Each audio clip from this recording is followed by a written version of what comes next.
Pinaligiran ng mga tauhan ng SWAT ng Mandaluyong Pulis ang isang bahay sa Domingo Guevara Street, Mandaluyong City, pasado alas 10 kagabi. Isang 80 anyos na ginang kasi ang hinostage ng kanyang 53 anyos na lalaking anak. Ang pulis po natin nakaresponde dito kasi yung nanay tumawag dito sa taas na accordingly humingi ng tulong kasi nga hindi siya pinapalabas nitong anak niya. Pagpasok po ng SWAT po natin doon, nandun po yung suspect, nagulat po siya. Yung nanay po niya nasa kwarto, parang binabantayan niya. So hindi makalabas yung nanay niya. Tumagal ng halos 2 oras bago tuluyang nailabas ang biktima na sinundan ng pagsuko at pag-aresto sa nakainom na suspect. Kwento ng biktima, bigla na lang nagwala at nagsisigaw tungkol sa hiling na pamana ang suspect. Pag uwi ko, lasing na siya, nagmumura na siya.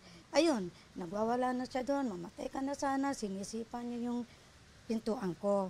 Admit na kainom. Pero hindi naman reason yun eh.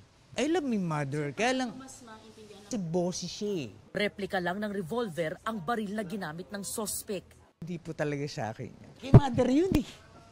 Kay mother yun. Tsaka hindi ko totoong baril yun, lighter yun. Lighter yon. Kaya pag ginano mo, lalabas na sa dulo, apoy. Ginamit niya yung panakot. Yung baril.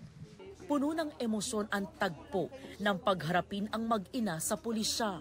Ano ginawa ko na? Kayo na nga lang yung sinasandalan ko. Pero ba't ganito ginagawa niyo sa akin? Ano kasalanan ko?